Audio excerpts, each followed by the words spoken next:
Good evening, everyone. Good evening. Welcome. Hello, my name is Dan Porterfield. I'm the president and CEO of the Aspen Institute. It's my pleasure to join you for this remarkable conversation. 50 years ago this summer, Elizabeth Pepke created the Aspen Center for Environmental Studies, or ACES, a nonprofit environmental science education organization whose headquarters would become a majestic 25-acre nature preserve in the heart and soul of Aspen. She was motivated by the Aspen idea of harmony among mind, body, and spirit. And she envisioned a place and a community that would provide a bridge to nature for an increasingly urbanized society and provide a sanctuary for wildlife in the heart of Aspen. This center would provide programs in ecology and the natural sciences for everyone from school children to policymakers to longtime members of this wonderful community. And ACES has worked for 5 decades to inspire a lifelong commitment to the environment by providing innovative and immersive programming for all ages. As the Aspen Institute's mission is to contribute to a free, just, and equitable society, now and always, we look forward to partnering with ACES for the next 50 years of its history to preserve our natural environment and provide a sustainable future for us all. This evening, we're very fortunate to be able to host and hear from the visionary Paul Hawken, who made an epic global trek with his wife Jasmine from Naples to here, 2.5 days, with a little bit of climate-caused disruption on the way. And Paul and Jasmine, thank you so much for persevering so that we could have the benefit of thinking with you. Paul is an environmentalist, an entrepreneur, an author, an activist who's dedicated his life to building practical and positive solutions for environmental sustainability with an emphasis I just learned from our conversation in the back room on the power and value and critical fact of our agency. We've moved from an environment, a mode of discussion about climate change and climate science where there was a lot of denial and then a lot of pessimism, and what's that moment in between? Hopefully we're still in that moment of hope, practicality, urgency, and community in moving forward to protect this beautiful planet and all the different communities that are interdependent within it. I'd very much like to thank my friends Bob and Soledad Hurst, who have supported this lecture series. Makes it so possible for all of us to come together to talk about defining ideas in the spirit of community and conversation. Thank you, Bob and Soledad, for your support.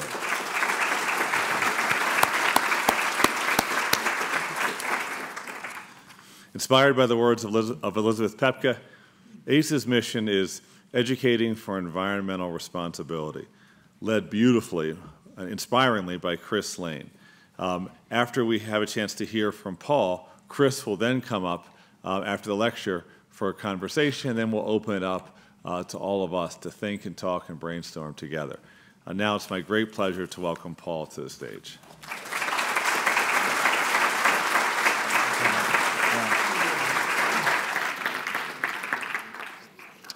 Thank you, Dan, and thank you for coming out tonight.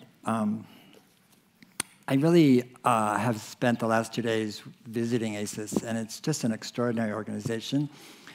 For people who are funders of ACES, I just urge you to put another 0 on your check this year. What they're doing is extraordinary. The people are extraordinary.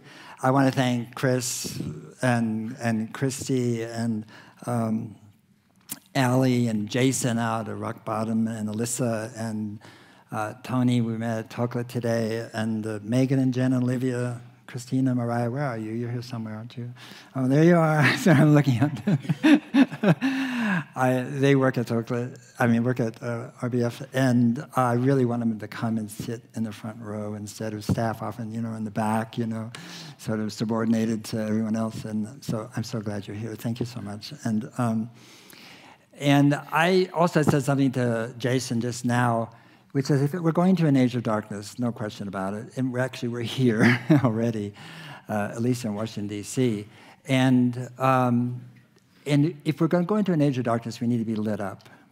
We need to light up. And I just felt everybody that I've met at ACES is lit up. And it's such a beautiful thing to see, and I want to thank you and acknowledge you for that, the leadership and the capacity and ability to choose such extraordinary people to work on. I don't know, there's no single word for what you're doing, you know, but obviously it involves our relationship to being inhabitants on this earth and doing it in such a way that is extraordinarily different than what we have done for the last 200 years. I'm here to talk about drawdown. Drawdown refers to many things, but in this context, it refers to that first time on a year-to-year basis where greenhouse gases peak and go down.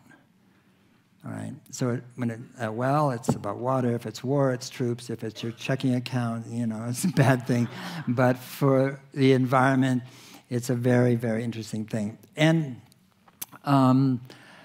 I think all of us have this question. I certainly have this question. I still do, probably always will. And I've had it since 2001. And I'm going to show you a video which was produced for me, and I'll tell you more about it just after you see it.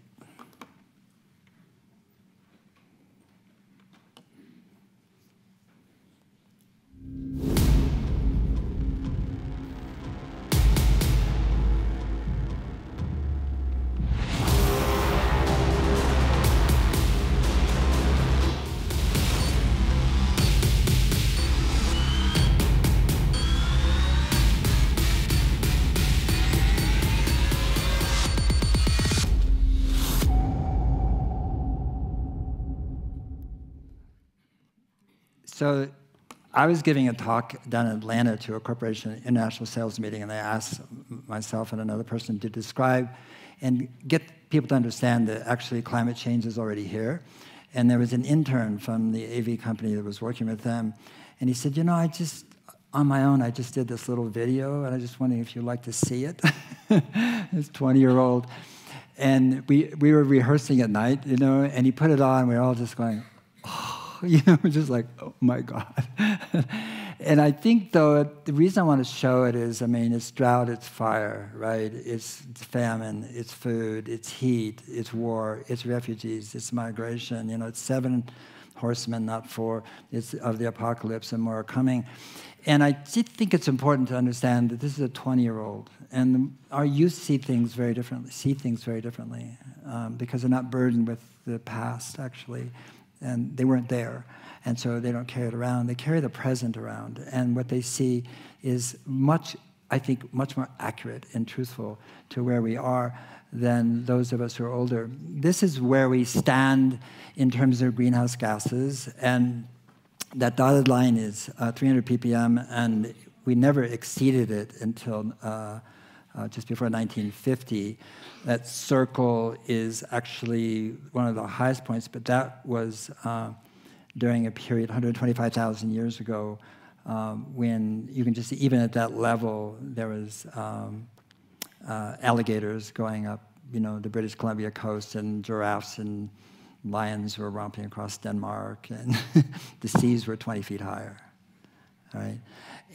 But actually, this is where we are today. It's not 414 ppm, parts per million of CO2. This is all greenhouse gases in CO2 equivalent. We're at 496.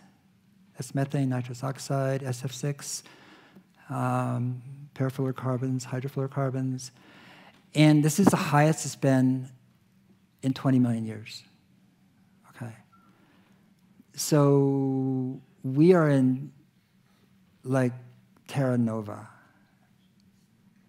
We have no idea where we are. Let's just be honest. And what it means and what's going to happen. Right?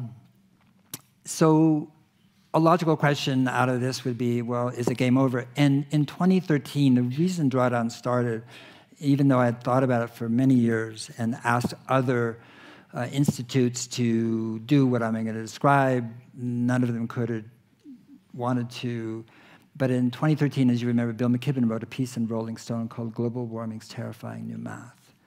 And I had many friends, much as you, who were literate, active, effective with respect to climate, who came to me and used the same word over and over again, which is, it's game over. In other words, we lost it. We blew it. And I had a different response to that, which I felt like sometimes when you give up and surrender, it's game on. I think it's game on, actually, not game over. And I welcome, actually, the, ironically and paradoxically, the despair that you see rising up, because I feel like there's an openness there that wasn't there before in what was going on. So this is, I don't know the exact count, but what happened is Drawdown started in 2014 to map, measure, and model the 100 most substantive solutions to reversing global warming. And the first thing I wanted to do was name the goal. If we don't name the goal, we're not going to achieve it. Mitigation is not a goal. Fighting is not a goal. A crusade is not a goal. Combating, tackling, these verbs that are used are not goals. What's the goal? The goal is to reverse global warming, to reverse emissions. So let's name it. And the second thing is, can we achieve it? And what we did by mapping, measuring, and modeling the most substantive solutions is something that had never been done. In 45 years, since global warming has been definitely in the public sphere, I mean, we've known about it much longer than that, no one's ever done it. No MIT, no Harvard, no Princeton, no Stanford, no UN, no IPCC. No one's ever done it. Why? That's an anthropological question. I have no idea. So we had no money. I had received $100,000 from an Italian philanthropist to write a book, not this one. And so I gave it to a new fledgling NGO, us, Project Drawdown.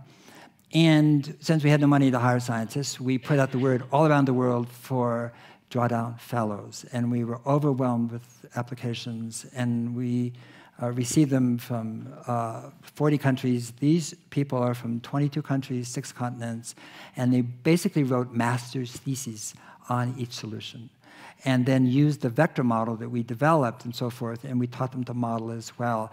So what I want you to take from this is that we were a collaborative. It wasn't somebody knowing or doing and saying what they think, especially me, by the way. It was a group of us coming together and saying, what do we know? You know, can we learn together? Can we discover something that hasn't been brought forth, which is what it is we know, actually. So the solutions we modeled are extant. They exist. I call them W.W. Granger. We know how to do them. We are doing them. We have data. Everything we modeled, we used peer-reviewed data. If it wasn't peer-reviewed, we didn't model it. We had economic data from the most respected economic institutions of the world. IEA, the World Bank, IPCC, Bloomberg Energy. Again, in other words, so what Drawdown is and what you're going to see after this slide is solutions. But what we did basically is hold up a mirror to the world and saying, this is what you know, this is what we know, and this is what we're doing. Okay? This isn't a message of, well, you're not doing something, you ought to do this, you know, don't you feel bad about it, you're an individual, what are you doing? There's no guilt tripping, right? And so Drawdown took a very different approach to climate communication. And that is, we put in it, you know, these solutions, but we never advocated. We never said should, ought, need to, you know. That was for you to make a decision. We told stories. We brought it out, you know. We never used fear, threat, doom. We never finger-pointed. We never demonized. We never said somebody's bad or wrong, right? And I can go on that and so forth. So it's a very different approach to communication. So what you'll see in very quickly are just some of the solutions. And what you see in the bottom right-hand corner, and if you can't quite see it over there, I apologize. But what you see is the rank of the solution. You'll see how much CO2 or CO2 equivalent is reduced. And what we did is every solution was scaling, and we continued to scale it until 2050. That was our assumptive method. And We did it against the business-as-usual scenarios of the World Bank and the IPCC and the IEA. So they have actually baked in solar and wind and so forth. And so this is basically projecting these solutions out over time. This is wind, the number 2 solution. And you can see the net savings over 30 years, $7.43 trillion. It's gone way up since 2017 when this book was published because the cost continues to go down. It's called the learning rate. The learning rate is incredible here. High-speed rail. Chinese and Japanese own this one. We should still do it. We don't have it here yet. This is afforestation, putting trees where there has not been trees before, forests where there's never been forested. We'll get back to that. This is improved rice cultivation, which there's 2 ways to do it in order to reduce methane emissions, which are 28 times more powerful than CO2 as greenhouse gases. This is indigenous people's land management. The important number there is in the bottom right, which is how much CO2 equivalent, or carbon really, but are they sitting on and protecting on the biomass in the soil below? And this is the Kayapo Indians in Peru and Brazil. This is offshore wind. We had to model it differently than onshore wind because the numbers are very different. You put these 2 together, and these are the number 1 solution. And this is off Norfolk. These are Siemens 3.5 megawatt wind turbines. This is women's smallholders. What do they have to do with reversing global warming? A lot. And this is very interesting because we think and are told, and if it wasn't for Monsanto and DuPont and Big Ag and Cargill, we would starve. I don't think so. They produce Big Ag in its entirety produces about 28% of the world's food. 70+% is produced by smallholders. That is people with 5 acres or left, or 2 hectares or less, all right? 40% of those are women. And so you just do the math on that one. Women produce more food in the world than all Big Ag put together. But that assumes that Big Ag produces food. But it produces what? Corn and soy, GMO corn and soy for CAFOs, confined area feeding operations, for cattle and pigs, for what? Heart disease and stroke and fast food and sugar. That's a really good, that's a food product for sure. I mean, for obesity and so, I mean, when you look at what Big Ag produces, I'm sorry, it is not a good meal. And if we give women the same tools and training that men have, they outproduce men by 20%. So if we do that, what happens is just 200 million hectares of forest will not be cut down to produce food by 2050. And again, I want to emphasize, we have looked at global warming and climate change from the point of view of just energy, electrical generation.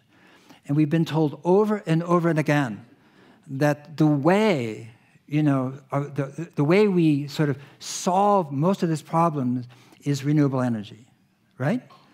I mean, Al Gore, perfect example. For years and years, wind and solar and wind and solar and wind and solar. Okay, and now Elon Musk as well, like electric cars and wind and solar.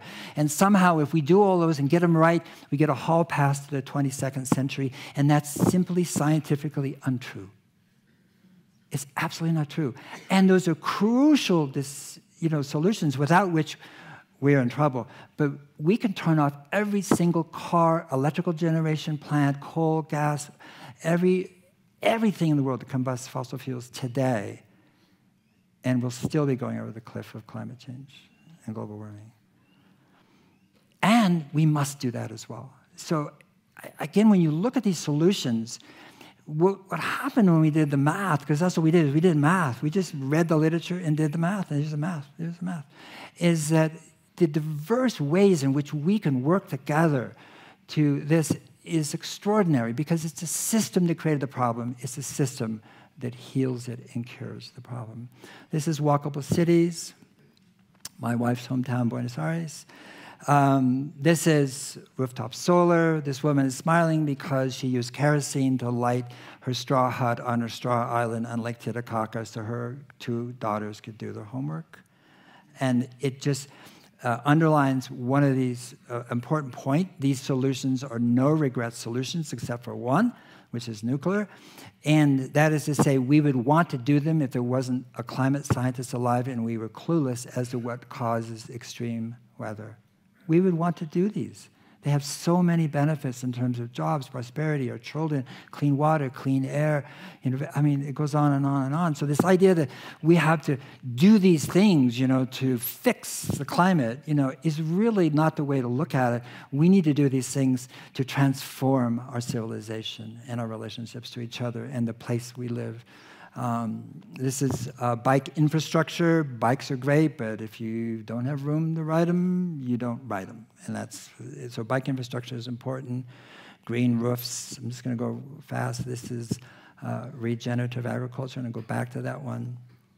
This is geothermal, tree intercropping. This is the RMI headquarters. Is M11 here tonight? I don't know if he's here tonight, but outstanding person.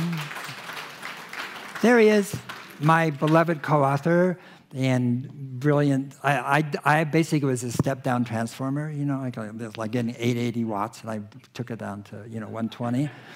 But this is a net zero building. It's 79, low in ranking because everything that made it a net zero building was actually modeled in other solutions. So it's actually much higher in toto. This is electric bikes. This is a bike mechanic in Berlin. This is managed grazing, amp grazing, rotational grazing, holistic. There's many names for it. And we'll get back to that as well. This is farmland restoration. There's 1 billion hectares of land in the world that's been abandoned. Farmland. It's been abandoned. It's been played out.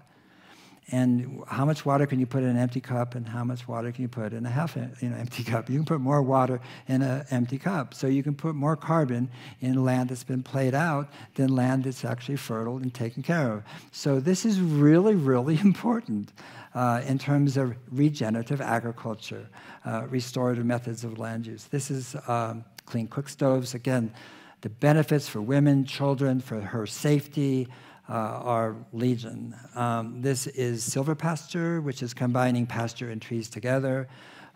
This is food waste, the number 3 solution.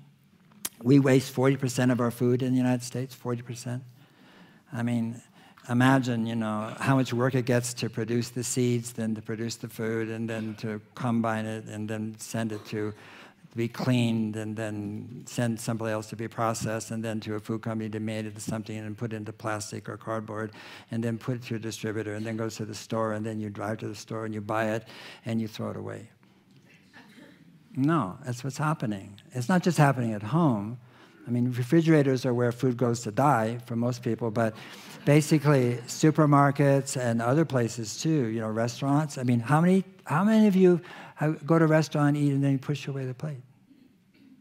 Really? Don't do it. You want to solve the problem, stop it. It's so fashionable, like, oh, I'm full. Don't order it. This is so common sense, and it's respectful to the people who produce the food. They work so hard on our behalf. There's 500,000 children working in fields in the United States, children, to produce our food. Don't waste food. This is household recycling. For real. There's a story here, but I'm going to keep going. You have to ask me in Q&A. Tropical forest protection, coastal wetlands. This is plant-rich diet, number 4, which means to reduce the amount of protein you're eating by whatever it takes to get to 50, 60 grams at the most per day. That's the healthy amount, and to move as much as possible to plant-based protein. Whether you're vegan, vegetarian, omnivore, that's your choice, but you do have a choice to reduce the amount of protein you're eating and the content or the source of that protein.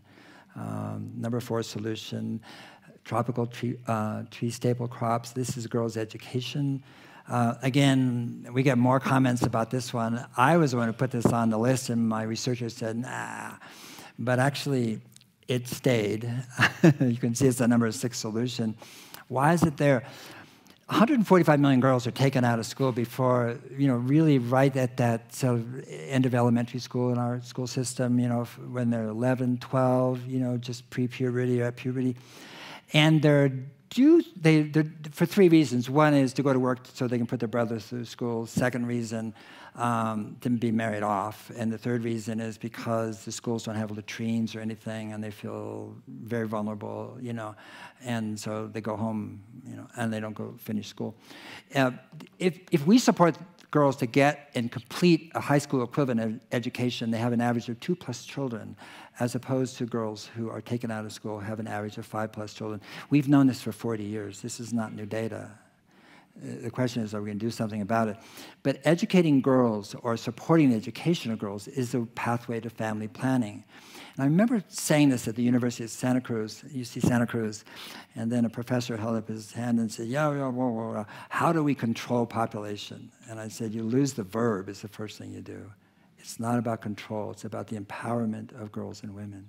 That's how you change population, because when girls are educated and become women more on their terms, they make very intelligent decisions about how many children they're going to have, and they have more resources, they're better educated, and they want to put more resources into fewer children than less resources into more children, which is what happens. And their children repeat their mother's behavior, boys or girls, and so forth. So it's a pathway to family planning. This one, we didn't model, but it's actually a story about farmers, a farmer in Nova Scotia who discovered his cows, Nova Scotia, Prince Edward Island, excuse me, basically the cows on the beach who were eating kelp produced more milk, and so the question is why,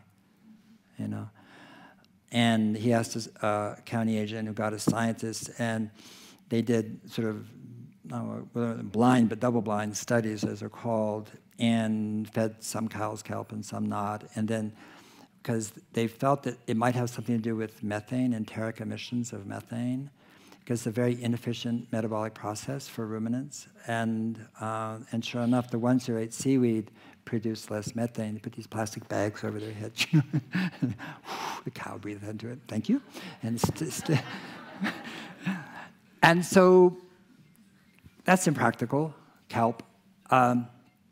And so he got in touch, though. He heard about science that was going on in Queensland. Now it's all over the world. And they discovered an algae, a red algae called Asparagus taxiformis. And when fed to ruminants, it reduces methane emissions by 60 to 90%, depending on whose tests and whose data, but a lot. So it's a very important. These are the top 20 solutions. I'm emphasizing food because food trumped electrical generation in terms of a solution. And why? Two things. One is an electrical generation, talking about coal gas, basically, right now. And fossil fuels generate basically 66, 7, I don't know, it depends, but between 60 and 70% of our carbon emissions, no question about it. But what food can do is actually sequester, bring carbon back home. So that's what regenerative agriculture does, that's what silvopasture does, that's what intercropping does, and so forth. So not only can you stop emitting, because agriculture, along with transport, are two of the greatest sources of emissions, you can actually reverse those emissions. And so you can see with this tree map, food is larger than electrical generation. And then comes land use. You put land use with food, because food is really about land use, except for waste and diet, which are behavior. The land is where we want to look. The book came out in April 2017. The subtitle, when it first came to me, I felt, oh, that's so brash, and like the most comprehensive plan ever proposed. And I thought, wow, I'm not going to do that. But that was suggested to me by an intern at Penguin Books, the publisher. But the more I looked at it, the more I began to like it. And the reason I liked it is because no one had ever proposed a plan for reversing global warming. And my English major mind went crazy. The most nuanced plan, the most literate plan, the most elegant or eloquent plan. We stayed with comprehensive, but no one has ever proposed a plan to reverse global warming. And so it stuck. And it came out in April, as I say, 2017. It's in 14 languages now. It's taught in the United States from 4th grade, a lot of 4th grades, all the way to MIT graduate school. And no one's ever seen a book with that span of curriculum ever. You know, it might be a testament to the book, and I think in some ways it is, but it's a testament, I think, to people's longing, you know, to try to figure this out. And what we did is so obvious, because the rhetoric around climate change, the news, the headlines and so forth, really lights up your amygdala, you know, and puts you into fear, flight, or numbness and so forth. But it's always talking about the probability of what's going to go wrong, right? And that's really good science. It's true. Almost always it's true. What we did is something different. We said, yeah, that's an incredible problem, a gnarly, super wicked problem, but every problem is a solution in disguise.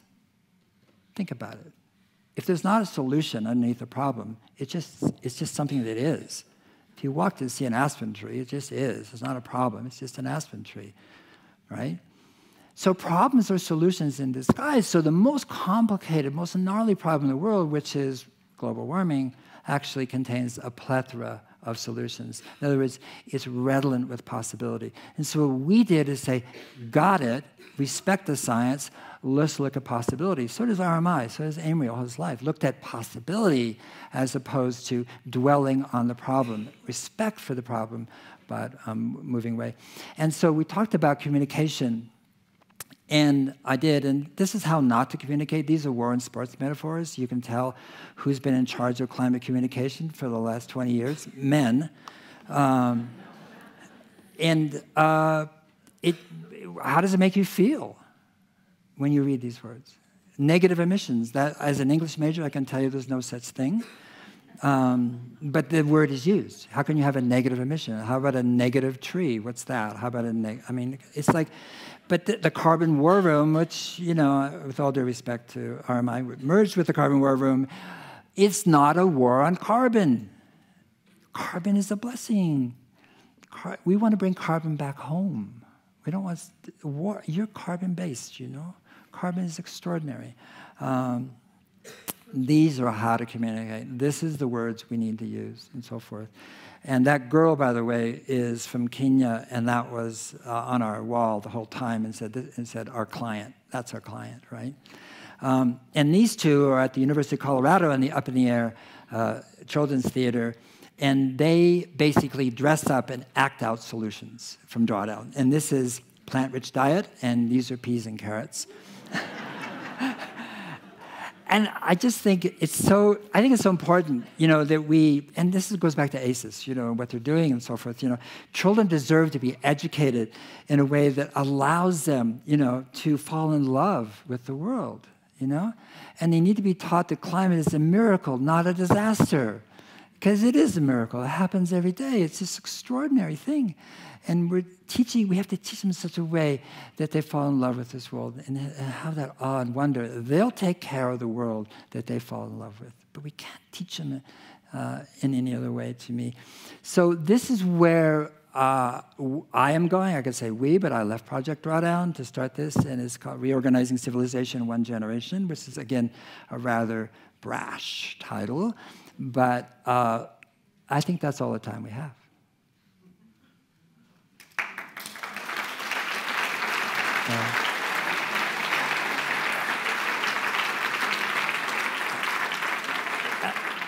And so, oh no, okay. So this is Rock Bottom Farm, regenerative agriculture. There is now a teraton initiative by Indigo Ag to sequester 1 trillion tons of CO2. That's coming out of Memphis, by the way, Chris. And there is initiative you just saw from the Crowther Institute, from the Swiss Federal, I think it's called EHT, but I think it's the Swiss Federal Institute of Technology, that just came out with a paper last week that said if we plant trees where they don't dislodge people or food, the size of America, 1.6 billion hectares, we can sequester 1 trillion tons of CO2, right? 1 trillion tons takes you back to basically 1950. by the way. So there's 2 trillion tons. And then there's a plethora of solutions here around oceans that will do the same thing. They will sequester 1 trillion tons of carbon. And I don't have time to go into them. Chris is standing there looking at me balefully. But I just want to say that there's just extraordinary imagination and work going on in the world. It's not just the solutions we modeled. I mean, the innovation that's going on, human beings are amazing. We don't see that in our headlines. We don't get that. We just keep getting the bad news and so forth. And, these buildings, made of wood, these timber towers, cities that basically produce more oxygen, sequester more carbon, have more pollinators, more biodiversity than the land that they're built upon. Spun cities. This is happening right now. This is not an idea.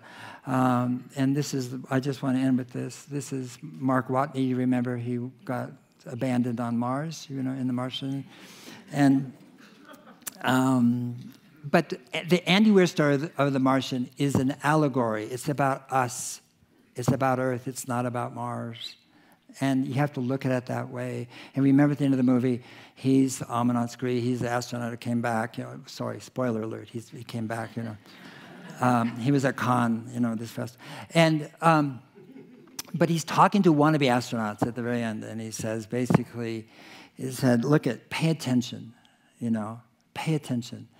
Because, at some point, you're going to feel like you're going to die, when you're up there.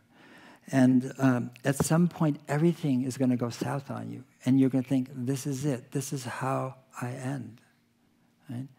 And he said, you can either accept that, or you can go to work. You do the math. And if you solve one problem and solve another problem, and if you solve enough problems, you get to come home. And that's what this is about. Global warming is not happening to us. It's for us. It's a gift.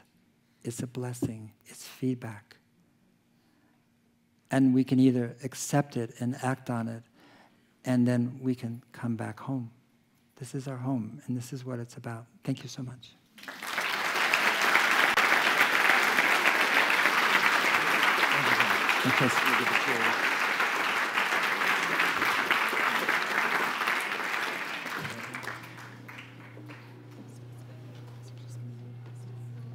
Great, thank you.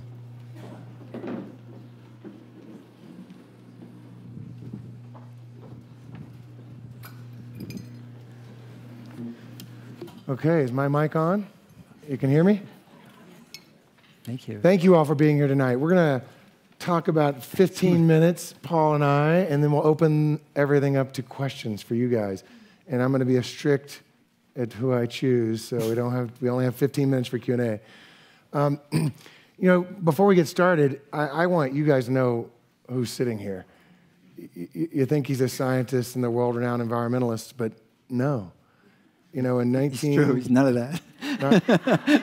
Well, maybe it's not as important as what I'm about to tell everybody. In 1965, Selma, Alabama, Dr. Martin Luther King Jr., Paul worked for his staff, and you were a photographer. You got people registered for the march. You were there for the march, and you were even there. I read a little more about Meridian, Mississippi. I grew up in Memphis, so I know Mississippi well.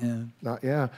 And 3 civil rights workers were killed, and that was the basis for the movie Mississippi Burning. You covered that with photography. You then were seized and assaulted by the KKK, the Ku Klux Klan. And thanks to the FBI, I don't know the rest of the story, you're still with us today. Yeah. So things worked out. Yeah, I like the FBI. So thank you for that work that obviously in your younger days, but is important, maybe more important. Yeah, I mean, it was really a blessing because you got to see hate up really close and see people who are down deep, just human beings, good people, but really have learned to hate other, And it's interesting because otherness is the problem. When you see those words about fighting, combating, tackling, actually we're making climate other. Right? It's other, it's something else, it's in it. No, it's not. It's integral part and parcel of this beautiful, extraordinary world we call Earth. And otherness is the thinking that caused the problem. It's not the thinking that's going to solve the problem, you know. And so for me, being in the South and seeing how polarized it was is a really helpful way to see what's happening today as well.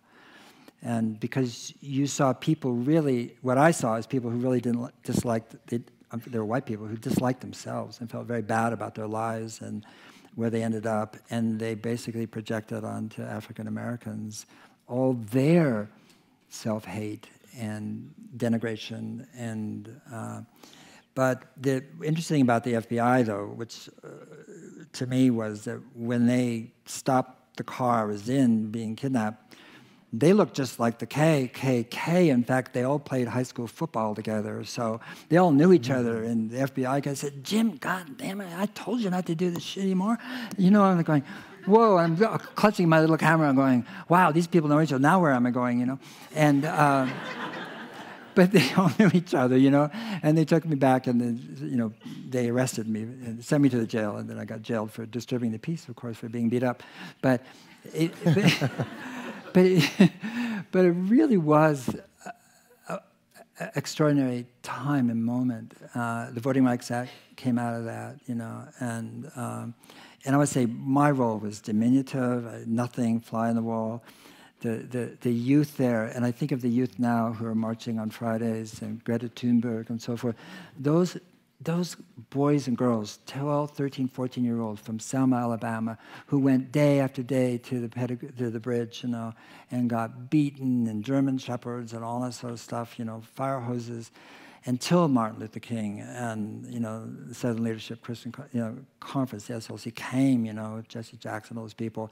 I mean, they were taking the brunt of it, and they were so brave, these kids, you know, and I feel like, I hope and I think we're seeing the same thing, that kind of courage, raw courage from our youth. Well, and that ACES just had Reverend Linux Yearwood speak a few weeks ago and at the Hip Hop Caucus, and I think he really opened certainly my eyes, and I think the audience's eyes, to the climate crisis needs youth, needs diversity, needs people of color, and we tend to think of it as kind of an old white guy issue, but we've got to get that group engaged. Well, that old white guy thing is reflected in the language, and the language is really not a way to frame it. It's not a good way to frame this conversation. It's so exclusive and so narrow.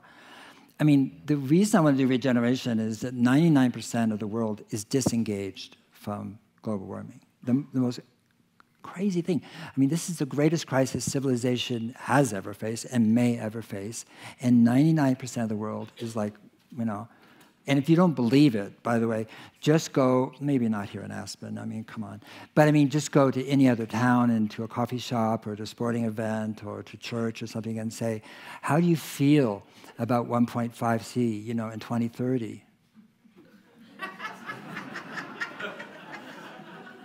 I've done it. People look at you and go, and just go, you know, they think, oh, it's kind of crazy, and except that's what we're putting out there. Like, oh, it's 1.5C, it's not 2C, it's got to be by 2030. We've got 12 years and so forth.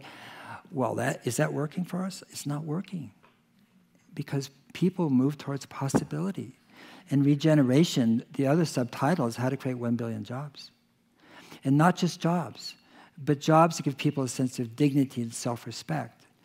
And the way we reverse global warming is to address current human needs, not future existential threats. The science is good about that, but the way to deal with future existential threat is to deal with current human needs. And never have so many people lacked health, education, security, food as now. And never have so many people had jobs that are meaningless, diminutive, exploitative, really extraordinary. And never has any species except us told its kin that they have no value. We don't need you. And we do. We make a prison industrial complex because people are acting out the fact that they've been disvalued by the very society they were born into, right? So regeneration is not just about soil, which is where it begins, but it's about really regenerating the whole tamale, which is what we're doing is degenerative, and it's about reversing degeneration, and that's happening at all levels of commerce, of society, and our cities, and our schools, and our health system, and it is just waiting for us to actually, open up and see those possibilities, and that's what you do at rock bottom. I mean, you go out there, it's just amazing. And regenerative agriculture is just booming right now. It's just exploding in the world because it works better. It's more productive. It's more profitable. I mean, you just go down the checklist and it hits every mark in terms of better, more, which we need of, less inputs, getting rid of GMOs, etc. But that's true with so many other regenerative practices. I mean, does degeneration work? No, it's a dead end. It's a dead end, and that's what we're going for. We're going for dead end. And so regeneration is about that turning point, again, to regenerate, and you start with people. You start with people. Let me jump into the book a little bit, specifics, some obvious, some less obvious. A less obvious one, but it's sexier than electric vehicles. It's more interesting than net zero buildings, refrigerants. Oh, yeah. So that's about as boring as it gets. You see the reaction from the audience? Refrigerants. Yeah. So we had CFCs. Everybody knows the word CFC, right? Chlorofluorocarbon. Right. They went to HCFCs and HFCs, and here we got a substance that is 1 to 9,000 times more insulating than carbon. We worry about methane 26 times. This is 1 to 9,000 times. Everyone has a refrigerator. Everyone has air conditioning in their car. All of China is getting refrigerators and air conditioners. So my question is, what can we do? Because it's so interesting because when we push the total button on the model, it's a vector model. It's number one. Yeah, well, yeah, but we didn't know what any of them were going to be. It was like, and we go, oh, shoot. Refrigerant management, I said, who's going to write the press release for this one? And and what happened when the book was published is we were inundated. Did you know there's a Refrigeration Weekly? I know there's a Women's Weekly, right? There's a Refrigeration Weekly. It's a really big industry. And we were just inundated with people saying, thank you, and yeah, we're on it, and this is fantastic. There's so much opportunity here. We're going to get rid of those CFCs. We're going to use supercritical CO2. We'll use this, we'll use that, and so forth. And I felt like that's been kind of taken care of. And then there's the Kigali Amendment, of course, that was passed to the Montreal Protocol, which banning these things by 2030 or 2032, I forget which one, but, in different countries, faster or slower, depending on their economic development. So actually, it's kind of the one I feel like is kind of in place. But there's nothing there's no one, we're not going to leave here tonight and do not much you can do about it, except know about it and make sure that, when that air conditioner or whatever it is, or refrigerator, goes to somebody who's going to decommission it properly and not just grab the copper and the gases go up. So we can't buy propane, ammonia, you can you can, you see Walmart and a lot of companies now are actually changing out the refrigeration systems. It's happening. 10,000 supermarkets in the United States have changed out the refrigerants. So, no, okay, it's really... Let me jump to the two obvious ones that we all think about when we think of climate change. Solar power and nuclear power. Yeah. So some would tell you, we can't scale up fast enough. You absolutely need nuclear. Yeah. Your book has it relatively flat going forward. Yeah. And then we always thought, the environmentalists always thought, well, solar is going to save everything because you can put it on every roof. Yeah, there was a stat, Amory's out there. I thought Amory gave me this stat, that you could put a postage stamp of solar power 100 miles by 100 miles in a desert, and that's the equivalent of the amount of electricity this country uses in a year. Yeah, it's 27,000 square miles. So when you get, and you think, well, gee, we could do way better than that. So why is solar not? You went from 1 to 10%. Solar's going to, according to your calculations, going to go from 1% of our energy to 10%. And nuclear is going to go not much. Doesn't change. Yeah, it doesn't change much. And I realize the cost. I realize nuclear waste. I realize the mine tailings. I realize the safety issues, although there's advanced nuclear energy now with Generation 4. So why are those not the solutions? Well, I mean, in Amory's words, nuclear has a bad case of market disease. It's just too expensive. It's the only energy source that's become more expensive every decade of the last 4 decades. So it's unaffordable. It's uninsurable. Insurance companies won't touch it.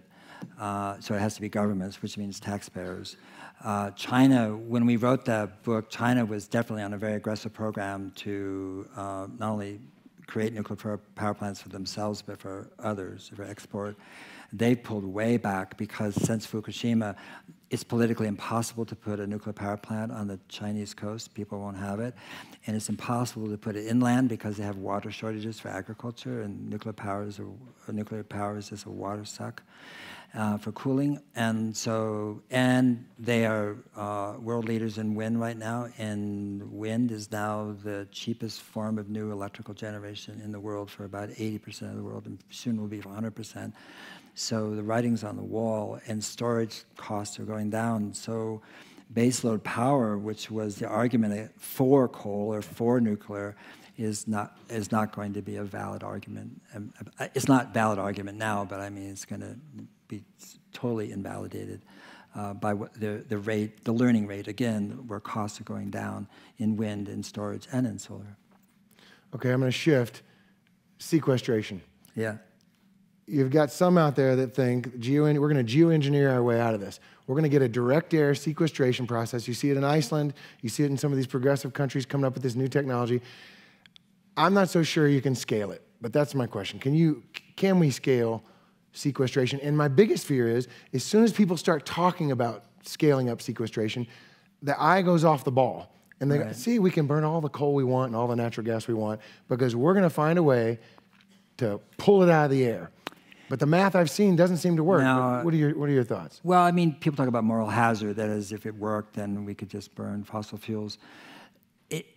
You can scale it, but the problem is you can't afford it. And I just think the thermodynamics, the first and second law of thermodynamics don't change because we want them to. And CO2 is a very low concentration, so actually pulling that in, even if it's run by solar, renewable energy, is still a high cost per ton. But the fact is that one single tree is more effective than one component. In Climeworks in Switzerland, they have these components, and there's several companies that are doing it. That's not really geoengineering, that's just capturing. Geoengineering is actually a little different. And look at it, pencils out and it makes sense, and the learning rate's good there, well, great, that's another addition. But it is not a silver bullet. And again, and I don't want to pick on my gender, but I mean, that's a very male thing to look at an answer. We finally found it. There's an Archimedean solution. We just pull here, and it's going to be okay, folks. And it's just simply a delusion. Well, let me ask you this then. Is the solution as simple as, the way we think now is every good deed, state by state, house by house, car by car, we're going to solve the climate problem. But is it as simple as a policy change, a federal or international policy change? Well, H.L. Mencken was the one who said for every complex problem there's a simple answer, which is wrong. And so there is no simple answers. It's complex in a very interesting way. And so there's, again, we need policy. We can't act, it's crazy to think that we should wait for policy to happen. But we should also do everything we can to make it happen. We kind of look for love in all the wrong places in this country, which is, Washington, D.C. And we just keep getting jilted and can't figure out why, and because it's broken and maybe permanently. The impetus is coming from cities, from states, from people, from organizations. That's where the power is, and that's where the impetus is, where the growth is. But the fact is we need everything, It isn't like we can need this. And there's a pie chart I have of all the solutions, and there is no such thing as a small solution. How about your thymus gland, or, you can just want to get rid of it? It's just a small little gland, you don't really need it. Yes, you do. And so we are a very complex society, and so we need everything. We need all the different goods and services, that are critical to human well-being. But so we can't just look at this, number one, number two, number three, and think, well, if we focus on those, we're going to be good. We want to focus on everything. Just like we want a whole body to be healthy, we want a whole society to be healthy. And the thing about regeneration is really about recognizing complexity and honoring it. What is regenerating soil about? It's making it more complex. You know, I mean, when you pesticide and till it and expose it to the air, it becomes simpler and simpler and simpler. And we know that when you have more complex systems, they work better. When you have an immune system, more complex it is, it means the more connected it is. The more connected it is, the more robust the immune system is. We know this in social systems, it's true. You know, the more connected a society is, you know, the better the outcomes, right? On all levels, you know, health, education, safety, so forth. And so what we're talking about, regeneration, is actually connecting us back up to ourselves and to the places we live. And again, I mean, I'm not just saying it because you're here, but you are here. That's what ACES does. It's about connecting. There's a beautiful quote by an English author, you probably know him, but anyway, he says, the opposite of addiction is not sobriety, it's connection. And we're in an addicted world. And you say, well, I'm not addicted. Yeah, you are. We all are. We're addicted to what? Social media and this and that and busyness and our car and our transport systems and the way it works, you know. And basically, we're becoming disconnected from our place and from each other. And so regeneration is about coming together and reconnecting that in ways that actually are benefit us as opposed to. And you're hitting on something that this will be the last question before we open it up to everybody. That's really near and dear to me, and that's this. Culture. So, you know, I drive an electric car and I do all the things I can to reduce my carbon footprint. And it seems like few people are actually doing much in their own lives to reduce their carbon footprint. It's what can I buy on Amazon as fast as I can buy it. If you get a brand new big SUV, you are lauded, you are admired. And I buy a little tiny Chevy Bolt. And I was teased. Bolt, okay. You know, I wear my 27-year-old ski jacket on Aspen Mountain, and I get heckled for it. Okay, so there's a system on it. Columbia instead of Patagonia? Yeah. It's not a Columbia.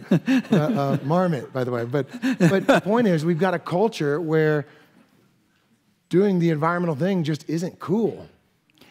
It's so true. And the good thing about what's happening right now is that people are going to wake up. Did they wake up in Nebraska this year? I think so. Right? I mean, they lost $2.5 billion of crops to flooding, right? And they know that 500-year floods in a row in 10 years is not a 500-year event anymore. It's a 10-year event, right? And so my thinking is that what you do, what ACES does, what we do, those who take action, buy Chevy Bolts, and I have a 30-year-old Patagonia. So, you got me beat. Yeah. It's held up really well. So, but the thing is, we're rehearsing the future, and the future is coming really fast. And so when people wake up, they're going to turn to those who actually have an understanding and a methodology and a practice and a way of seeing and acting in the world that makes sense. And it's very hard to wait for people to wake up, but you can't wake people up, you know. And the only way you can do that is to listen to them and to, you know, I mean, somebody said at a talk, said, you know, raised their hand, and the question was, well, how do you talk to the NASCAR people? You're talking to the choir, that's all great, but how about the NASCAR people? Right? And I said, well, good question. I said, I'd probably ask them who they favor for the championship, Kyle Busch or Chase Elliott, you know? And he said, well, why would you say that? I said, because they didn't invite me to tell them what to do, and I don't know who I'm talking to. So I want to know who I'm talking to, right? And so the fastest way to do this is to slow down. It sounds so strange to say that, you know? But there is urgency, there's no question about it. You mentioned it, and there's agency, both. And it's both. We need to do a lot in a short time, but we also need to create agency, that is people who understand and own it and want to work together to figure this out about how to stay here in a way that makes sense. And so, yeah. Okay, we're going to open up to questions, and I believe we have a microphone going around. And I'll start right here, yes? 2 microphones. Hello, Hi. my name is Lindsay. It's an honor to be here and with you and your lovely wife, Jasmine. Yeah, thank you. Hi, Lindsay. Hi. So everything you're saying resonates, and I'm just going to be honest. I feel very overwhelmed just in my own home. I try to recycle everything, but I don't even know the plastic bag. Where do I recycle the plastic bag? My point is where do I go to get practical information on what I can do in my home? What I'm taking away from you is we can eat more plant-based and not waste so much food. But what are other things that I can do other than an electric car? Like, I really don't know, and I don't know where to go to get the information. And that sounds so ignorant, but it's very true. I'm a mom of 2 young children. I want to create a better future for them and my own family. Sure. But I'm overwhelmed. Yeah. I mean, just recycling, honestly, is overwhelming. Does anyone agree? I'm not joking. I don't even know, all the clothes that my children ruin. I don't know where to take them. I have a big box in my garage filled with clothes that I don't know where to take. Granted, I take them to the secondhand store, but then there's clothes that you can't take there. Mm-hmm. So I'm just saying there's simple, practical things that I can be doing, but I don't even know how to do it. Well, thank you. Since you know my wife, you can send me an email, and I'll send you all the lists of Great. who really do have, are very instructive and helpful in that way. Mm-hmm. Second, and you might find this a little challenging, figure it out. In other words, what I mean by that is explore, figure it out, understand, okay, fiber, I've got this box load of fiber, clothing, right?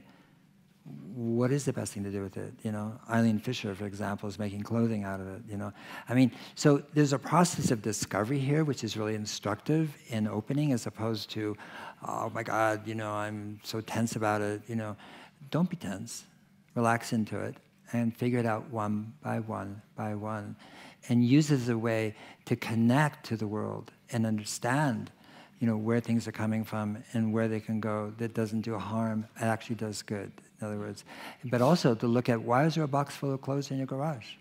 I hear you. Yeah, look at, most of us have it, so I'm not pointing at you, you just asked the question, but we all have too much, pretty much, right?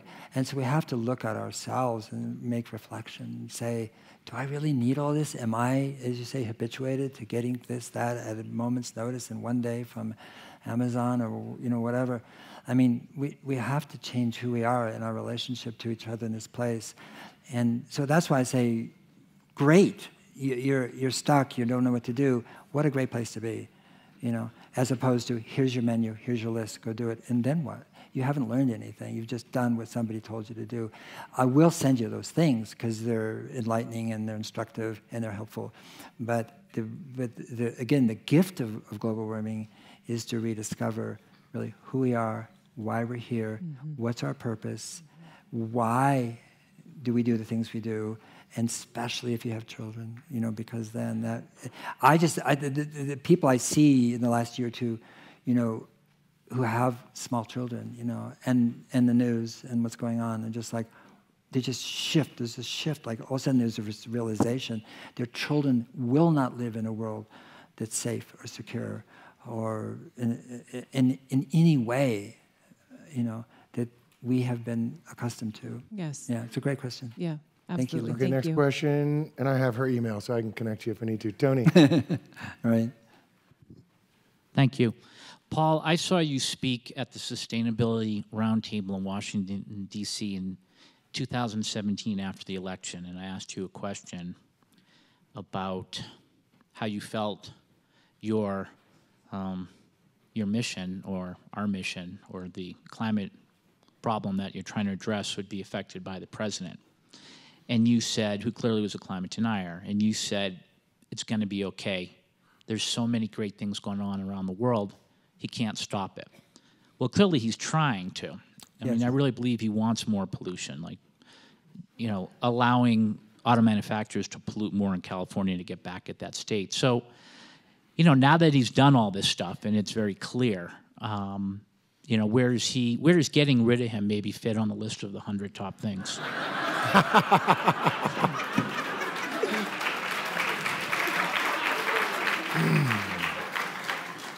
I'm going to push back on that because that's looking for love in all the wrong places in reverse. That's thinking that if we get rid of them, we've solved the problem. We haven't solved any problem at all. The fact that he's causing problems doesn't mean his absence solves problems. So it's not that we shouldn't work towards that. Tom Steyer announced, $100 million campaign, and I thought, Tom, can you spend it on the 4 swing states that are senatorial, where we can pick up Democratic senators, please? That's where to put the money. It's my opinion, and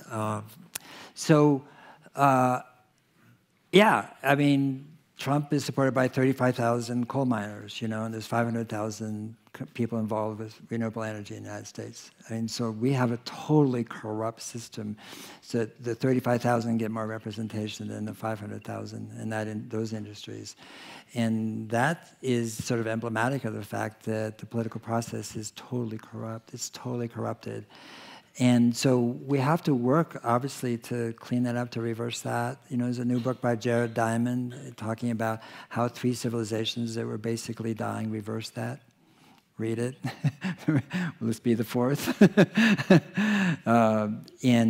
But what I said about Trump then, too, though, is that he basically has enlivened so much activity in the state. I think a lot of times people go to sleep when we have a Democratic president. They say, oh, my God, thank God, Well, no, not thank God. Go do something. It's not going to happen in Washington or in the DOE.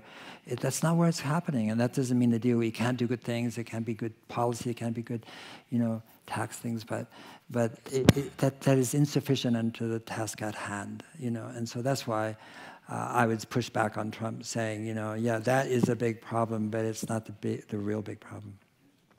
Okay, next question. Do we have a mic on this side?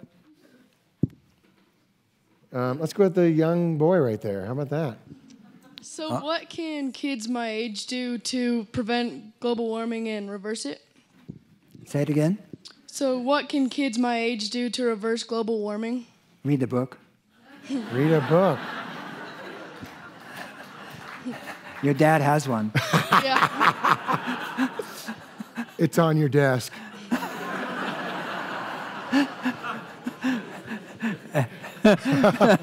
No,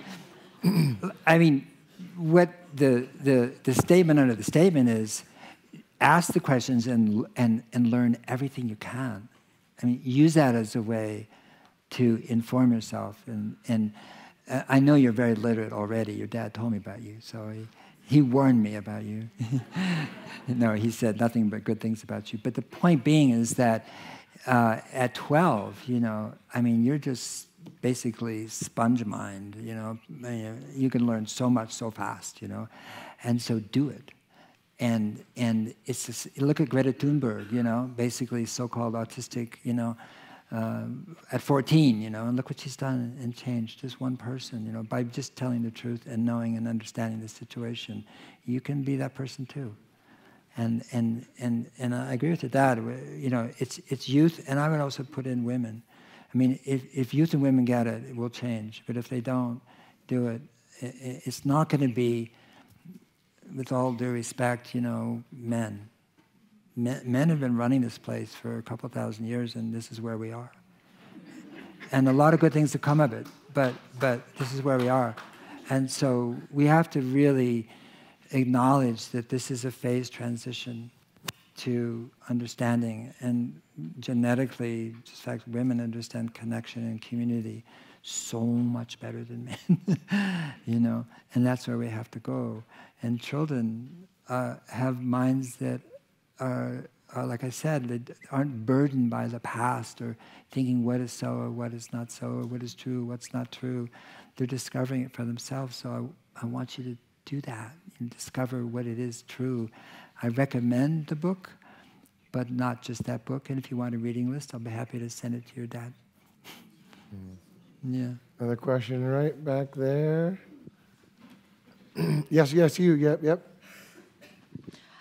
So you offer a big list of all the ways we can make change and as a community. And it's a really diverse list, and it speaks to probably something on that list speaks to every person and everywhere. And I'm wondering is, in the environmental philanthropic community, everybody's always looking to fund the next coolest thing. Yeah. And I wonder how many of those things on that list are typical for the philanthropic community, and if you've been reaching out to, say, the Blue Sky Funders Forum or the whatever funders forums that are out there to help open their eyes to a much broader picture to what it means to fund environmental projects. And if you could talk about maybe your future plans to do that. Well, we don't reach out, they reach out to us. And the book, and we do offer the solutions. You use the word offer. Actually, we are actually reflecting back to the world what it knows and what it is doing, as opposed to saying, generating these and saying, we're offering these to you. Have you thought about that? Obviously, if somebody's thinking about it, or they wouldn't be doing it, we wouldn't have the data points. So we're doing it. But there has been a really interesting uptake, both on the philanthropic side and on the impact investing side, because there's a generational shift in both the family funds and family philanthropies and the big philanthropies and just investors in general. They want their money, whether it's an endowment or it's not, but capital, to go to those areas where it's going to make the biggest difference. And so we do get a lot of questions, a lot of inquiry. There's a Drawdown fund in Park City that's doing that. And so my purpose in creating Drawdown wasn't to tell the world what to do, because it's too slow. It's like, listen up, right? It's like, no. What I tried to create is the conditions for self-organization. And that's the information and the diversity and the inspiration, and making sure the basis of that information was impeccable, peer-reviewed. RMI was one of our outside scientific reviewers of our models, and they corrected many things. So is Next Gen Climate, so are other people. So it's 228 people actually working together to make it so that you could count on that data and those facts, And what you do with it then is up to you, but it has created hundreds of organizations all over the world, and faith-based groups, and Drawdown Toronto, Drawdown New Zealand, Drawdown, all over the world there's Drawdown organizations. And we didn't create any of them. We don't tell them what to do. We don't control them, And it's too late for hierarchies to try to fix this problem. Hierarchies are slow. We need hierarchies. There's nothing wrong with them. We need to create the conditions for self-organization, because that's exactly what your body does. It's what a forest does. It's what the soil does. It's all of life is an emergent complex system that's self-organizing. So what are the ways that we can do that for each other to create the basis for self-organization? It's a question I always have, and that's why the next book has come out, Regeneration. Same thing, same purpose, same idea, same ethos. So your question is extraordinary and it's right. But what we see, as I said, is people taking it up and trying to figure that out themselves. And it goes back to Lindsay's first question too. And what we're trying to provide is the basis for them, a helpful basis for them to expand their sense of what is possible and what they do and how they allocate their money or how they think about the problem and where they want to put emphasis on. Okay, we have time for one more last question. Bill. Hi, Paul. In the 2000s, Sokol and his colleagues at Princeton came out with a kind of an early plan for climate mitigation, and they came up with 7 wedges and later 9 wedges. That plan was mind-boggling in its scale, in terms of describing how many wind turbines we would need and the components of all those things. And obviously we've gone backwards, and we didn't really implement that plan. And so I would just encourage and hope, and maybe you are already doing this, that you describe the scale of these things, because the scale is extremely large, and we try to measure our progress. So we give ourselves a scorecard, because if we're not measuring that we're progressing, we're probably, as we are now, going backwards, and we need to pedal harder in the right direction. Thank you. What he's describing is the carbon mitigation project that came out of Princeton in 2001 by Sokolow and Pakula. And out of that came the famous global wedges, you know, and those wedges were comprised of 15 solutions, by the way. And actually, that's what inspired Drawdown, but not in the way you think. I looked at that, and as everybody in 2001, because that's when the third assessment of the Intergovernmental Panel on Climate Change came out, and it was more pessimistic, as each one are, as you know, the consensus stranglehold of the science, you know, gets loosened. There's no such thing as consensus science, by the way. Science is evidentiary, consensus is corruption, and so the Saudis shouldn't have a say in the science, but they have had. And when that came out, and then there was so much attention paid to the carbon mitigation project because it was had such deep basis in a great institution, I looked at it and had the opposite response. Because of the 15 solutions, 11 could only be adopted and put forward and implemented by large, very large corporations. Every one of those 11 solutions was financially underwater. Every one of those corporations are extraordinarily conservative. They're like utilities, energy companies, car companies. So what this study said basically is these corporations, the board of directors would have to basically vote their balance sheet, spend down their balance sheet to reverse global warming, and therefore be sued for fiduciary irresponsibility and be kicked off the board. And there's only 1.5 things that you could do, which is put solar on your roof and drive less. And that is when I began to think about agency. Well, excuse me, we're supposed to do this? Where's the villages? Where's the towns? Where's the cities? Where's the farmers? Where's the people with the grasslands? Where's the graziers? You know, where are the utilities? I mean, the utilities were, excuse me, but I mean, where are buildings and grounds? Where are the schools? They were absent. There was no agency. So it was the same problem we have now when people talk about solar and wind. It's like, well, I can't put up a solar farm. I can't put up a big wind turbine. I hope they do it. So when we talk about it in that way, and what they did at that time is they actually excluded everybody from being part of the solution.